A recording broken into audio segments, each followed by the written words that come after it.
Gate 24 was a chaotic swarm of travelers, a blur of rolling suitcases and frantic boarding calls echoing through the terminal. Near the massive glass window looking out at the rain-soaked runways, a little girl sat alone, clutching a small pink backpack like it was her only anchor in the world. Her eyes were red. Her lip was trembling. A man stopped. He knelt slowly beside her. "Hi there. Are you traveling alone?" The girl shook her head, a single tear falling onto her bag. He looked around. No guardian, no mother. 2 hours passed. Suddenly, a wall of security cleared the hall. A woman burst through. She saw the man, and time stopped. Ryan Carter was a man who lived by the clock and the checklist. At 43, Ryan was a senior aircraft maintenance technician, the guy who ensured the engines were perfect before the world took flight. His life was defined by the sharp smell of jet fuel, the cold steel of the hangar, and the weight of a heavy wrench in his palm. It was a world of precision where a single loose bolt could mean disaster. But his most important job, the one that required the most delicate touch, always started the moment he clocked out of his night shift. Being a single dad to 9-year-old Owen was a constant balancing act. Ryan worked the grueling graveyard shifts at the hub, fueled by bitter black coffee and the thought of his son, just so he could be home in time to walk Owen to school and cook him a warm dinner. Today they were waiting at the gate. Ryan had just finished a brutal double shift, and Owen had come to meet him at the terminal so they could catch their flight home to see Ryan's mother for her birthday. The terminal smelled of stale pretzels and expensive perfume, a humid mix of thousands of lives crossing paths. The airport was a labyrinth of noise, the constant hum of air conditioning, the distant chime of the intercom, and the restless shuffle of passengers. Owen, always observant and perhaps a bit too much like his father, stopped mid-walk near the seating area. "Dad, look," Owen whispered, pulling on Ryan's sleeve. "That girl, she's been sitting there since we walked past 20 minutes ago to get the snacks. She hasn't moved." Ryan followed his son's gaze. At gate 24, tucked away in a quiet corner near the floor-to-ceiling glass overlooking the taxiing jets, sat a girl who couldn't have been more than 7. She was wearing a silk dress that looked far too expensive for a casual flight, but it was crumpled and stained with something that looked like juice. She was hugging her pink backpack as if it were a life raft in a vast, uncaring ocean. Ryan approached her with the same calm, non-threatening precision he used on a faulty turbine. He didn't want to startle her. He knew how fragile a scared child could be. He knelt slowly, keeping a respectful distance, his shadow falling across the carpet. "Hi there, I'm Ryan. This is my son, Owen," he said, keeping his voice in a low, soothing register. "We're just waiting for our plane to take off. Are you waiting for someone to come back?" The girl looked up. Her hazel eyes were wide with a terror she was trying to keep silent, the kind of fear that makes a child go perfectly still. "My mommy, she said she had to take a very important call. She told me to stay right here. She said she'd be back in 1 minute." Ryan checked his watch. The massive digital clock on the wall flickered. "How long ago was that, Sophie?" He had noticed her name embroidered in gold thread on her backpack. "I don't know," Sophie whispered, her voice barely audible over the roar of a jet engine starting up outside. "The big clock moved its numbers 3 times since I sat down." Ryan's heart sank. In an airport this size, 3 moves of the 10-minute digit meant at least half an hour. He looked around the gate area. Travelers were buried in their phones, their laptops, or their dreams. No one in the vicinity looked like a mother searching for her child. No one was scanning the crowd with that specific panicked gaze Ryan knew so well. He didn't pick her up. He didn't try to lead her away into the crowded halls. Ryan knew the rules of the world, and he knew how things looked. Instead, he signaled a nearby gate agent who was busy scanning boarding passes. "Excuse me," Ryan said, his professional voice cutting through the agent's routine. "We have a situation here.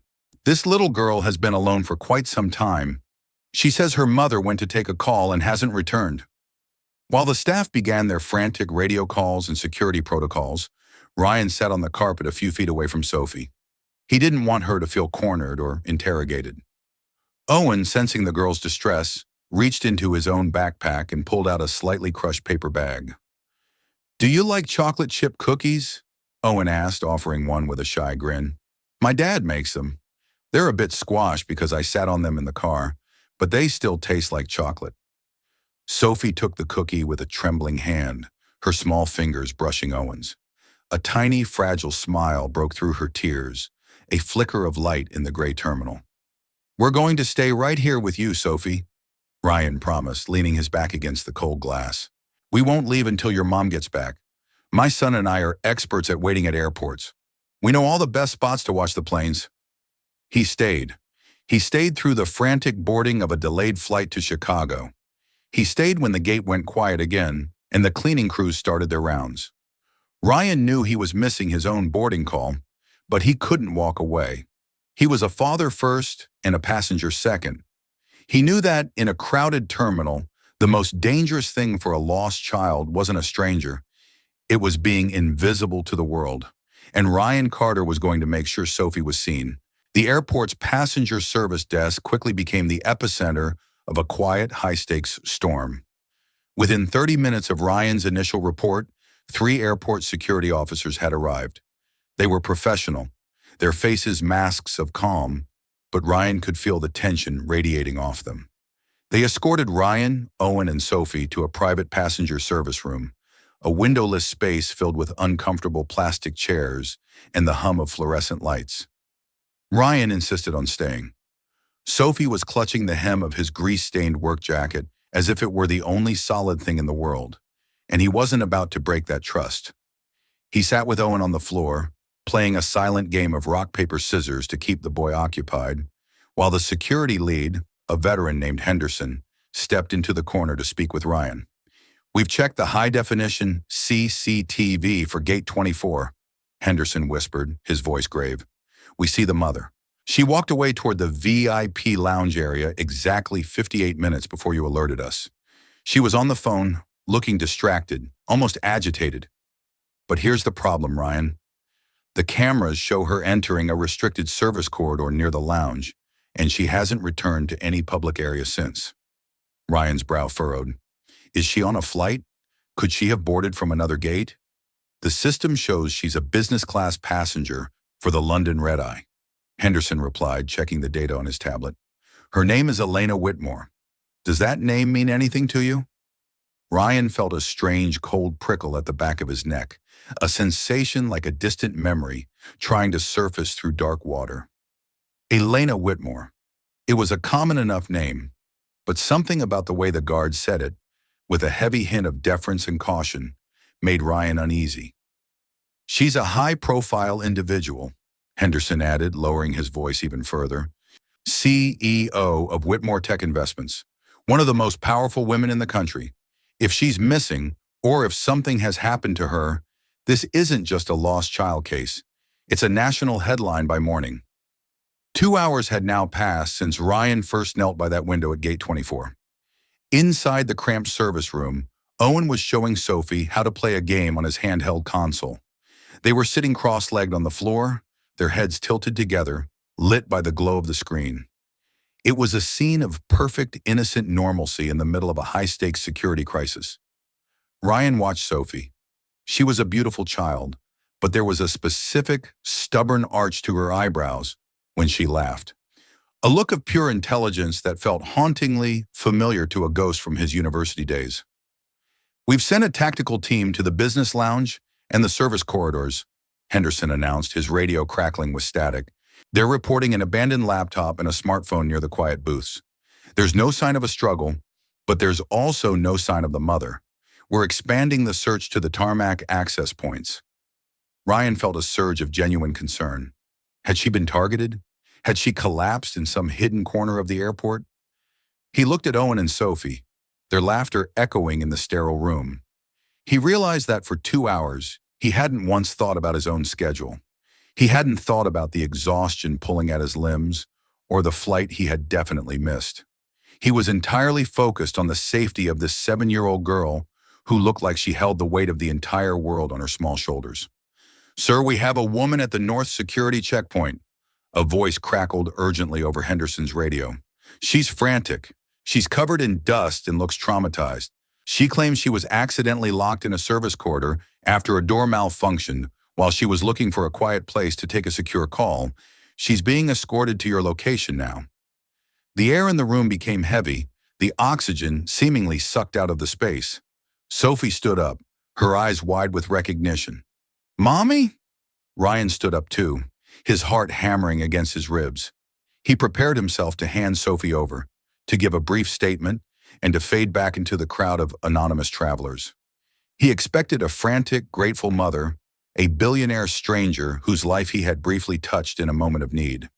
But as the heavy door swung open, the woman who burst into the room wasn't a stranger. She was a ghost from a life he thought he had buried 17 years ago. Elena Whitmore was pale, her expensive silk suit rumpled and smeared with dust from the service hallway. Her eyes were wild with a primal terror that only a mother can truly know. She didn't see Ryan at first. She didn't see the guards or the sterile room. She only saw Sophie. She fell to her knees on the linoleum, sobbing as she pulled her daughter into a fierce, suffocating embrace. Sophie, oh God! Sophie, I'm so sorry. The door locked. I couldn't get out. I was screaming for help and the alarm didn't trip. I thought I'd lost you. Ryan stepped back, Owen standing close to his side. He watched the reunion, a lump forming in his throat that made it hard to swallow.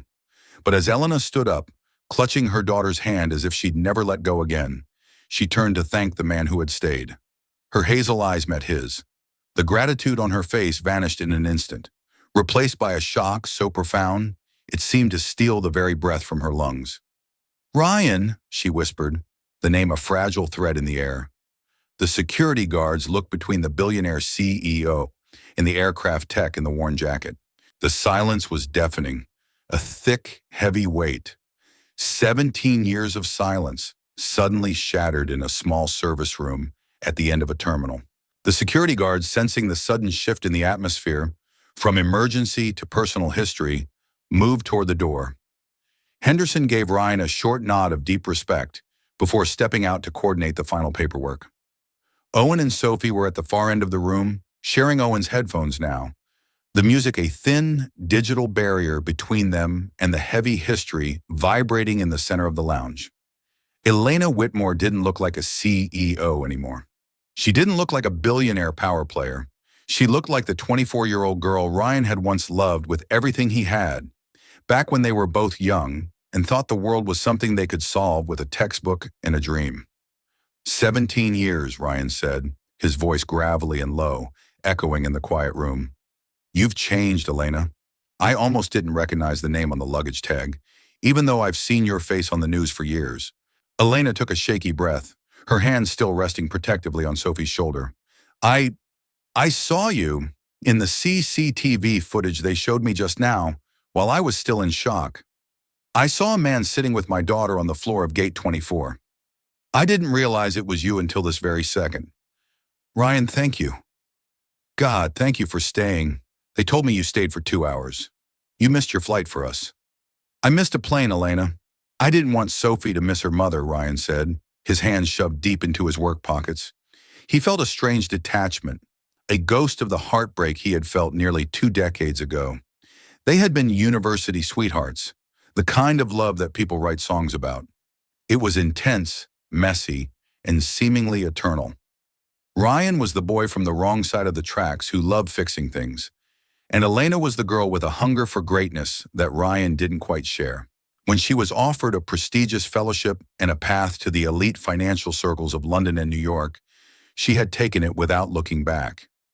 Ryan had stayed behind, rooted in the city, building a life in the hangars, repairing the machines that took other people away. There was no betrayal, no dramatic affair, just a slow, painful drifting until one day the call stopped, the letters ceased, and Elena was gone into the clouds. I thought you'd hate me, Elena whispered, stepping closer.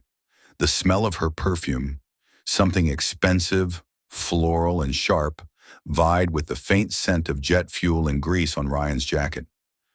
I thought if we ever met again, you'd walk the other way, or worse, you wouldn't remember me at all. Ryan looked at her. He saw the power she had built, the billionaire status, the security detail waiting outside. I never hated you, Elena. I never understood why you had to leave without a real goodbye. You didn't leave. You just faded out of existence. I was afraid, she admitted, her eyes shimmering with unshed tears. I was 24 and terrified that if I looked at you one last time, I wouldn't be able to board that plane. I chose the career because I thought it was the only thing that could make me someone. I was young and I was stupid, Ryan. I thought success was a destination, not a fortress. She turned to look at the children. Look at them. They've been together for 2 hours and they're already a team. Sophie, she's so sensitive. She's like I was, beneath the surface. The guards told me you followed every procedure perfectly. You didn't try to take her. You didn't scare her.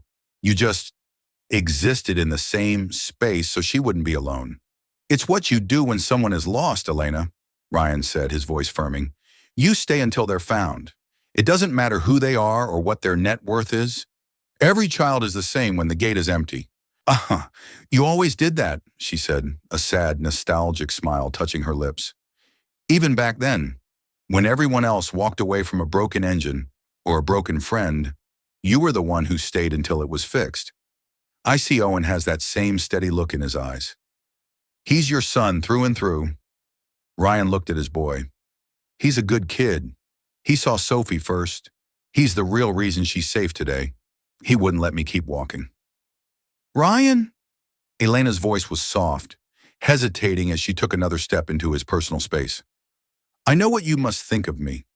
The CEO title, the private terminals, the distraction that almost cost me my daughter today. But while I was trapped in that corridor, hearing the planes take off and knowing I couldn't get to Sophie, I realized that none of it matters. I had all the money in the world and I couldn't even open a jammed door. I was just a mother who had failed the only thing that mattered. You didn't fail, Ryan said. You had a malfunction. In my line of work, we know that even the best systems fail. But Sophie is safe now. That's the only truth that counts. Elena looked at him, and for a fleeting moment, the 17 years of distance seemed to dissolve into the fluorescent light. They weren't a billionaire and a technician. They were just two people who had once been the center of each other's universe, standing in a quiet room at the edge of a busy world, finally speaking the words they had owed each other for a lifetime. I spent years wondering what happened to you, Elena said. I heard from a mutual friend once that you got married. I was happy for you, Ryan. Truly. I did, Ryan said, his voice softening with the memory. She was a wonderful woman. She taught me that some things are worth staying for. She passed away 4 years ago. It's just been me and Owen ever since, navigating the world as a pair. I'm so sorry, Elena whispered, her fingers reaching out, almost touching his sleeve. I'm so sorry for everything, Ryan. For the silence. For the years I wasn't there to even send a card. For the way I left you to build your life alone. Ryan didn't pull away. He didn't move. The past is just an old flight path, Elena. We're here now, and Sophie is safe. That's the closure I needed. The silence that followed wasn't heavy or awkward anymore. It was the quiet, respectful silence of two people finally finding a point of landing they didn't know they were looking for. The intercom in the hallway chimed, a reminder that the world outside was still moving. But in here, for the first time in 17 years, things were still. Elena sat on the small plastic chair in the service room, looking entirely out of place in her designer suit. Sophie was curled up in her lap, finally asleep after the adrenaline of the day. Owen was sitting next to them, his head nodding as he fought his own exhaustion. I should go, Ryan said softly, looking at his son. Owen needs to get home. We'll find another flight. Elena stood up, carefully shifting Sophie so she wouldn't wake. No, Ryan, please. My private jet is at the executive terminal. Let me take you home. It's the very least I can do.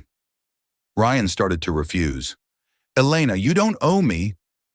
I'm not paying a debt, Ryan, she interrupted, her eyes steady. I'm asking a friend for a few more minutes of his time. Please, I don't want today to end with a handshake at a security gate.